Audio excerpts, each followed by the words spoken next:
আসসালামু আলাইকুম, কেমন আছেন সবাই? আশা করি সবাই ভালো আছেন। এই রমজানে ফুডি ফ্লিক্সে আরও একটি নতুন ভিডিও নিয়ে চলে আসলাম।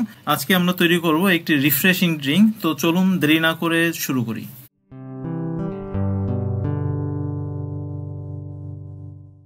এই ড্রিঙ্কসটি তৈরি করার জন্য আমি বরাবরের মতো ঘরে যে উপাদানগুলো থাকে সেই উপাদানগুলো দিয়েই তৈরি করব। প্রথমে আমি একটি কাগজি লেবু স্লাইস করে কেটে নিচ্ছি এবং তারপর একটি কমলা লেবু স্লাইস করে কেটে নিচ্ছি। এক্ষেত্রে আপনারা মালটা ব্যবহার করতে পারেন, আমি এখানে লেবু ব্যবহার করেছি। তো এরপর একটি জার নিতে হবে। আপনারা ভিডিওতে দেখতে পাচ্ছেন এরকমভাবে একটি জার নেবেন এবং জারের মধ্যে যে স্লাইস করা যে কাগজি লেবুগুলো আছে অর্থাৎ খাবার লেবু, সেই লেবুগুলো একটি একটি করে দিয়ে দিবেন এবং পরবর্তীতে যেভাবে আমি দিয়েছি কমলা লেবুর স্লাইসগুলো এভাবে দিয়ে দিতে হবে।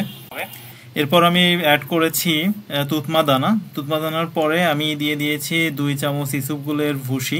ইসুপগুলের ভুসি শরীর ঠান্ডা রাখতে খুবই উপকারী, এটা খুবই কার্যকরী ভূমিকা পালন করে। এরপর আমি দিয়ে দিয়েছি ব্রাউন সুগার, আপনারা চিনি ব্যবহার করতেও পারেন, আর এছাড়া আখের গুঁড়ো ব্যবহার করতে পারেন আপনাদের পছন্দ মতো। এরপর কিছুটা টেস্টি লবণ দিয়ে দিয়েছি অর্থাৎ টেস্টি সল্ট। আমি লেবুর যে রস আছে কিছু সামান্য পরিমাণ লেবুর রস আমি অ্যাড করে দিব। তারপর আমি পানি দিয়ে দিব।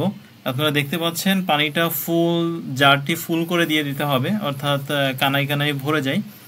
এরপর আমি কিছুটা ফ্লেভার অ্যাড করে দিচ্ছি। এটা ডিপেন্ড করে আপনাদের চয়েসের উপরে, আপনারা যদি পছন্দ করেন ফ্লেভার অ্যাড করবেন তাহলে করতে পারেন, আদারওয়াইজ আপনারা এটা অ্যাভয়েড করতে পারেন। এরপর ভালো করে মিক্সড করতে হবে। আপনারা দেখতে পাচ্ছেন ভিডিওতে যেভাবে মিক্সড করেছি আমি, এভাবে ভালোভাবে মিক্সড করতে হবে।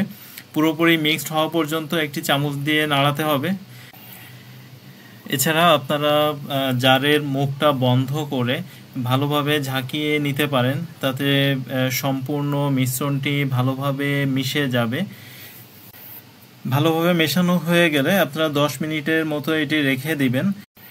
তারপর ইফতারিতে আপনারা এই ড্রিঙ্কসটা খেতে পারবেন। তো এভাবেই আপনারা বাড়িতে একটি চমৎকার ড্রিঙ্কস তৈরি করে নেবেন।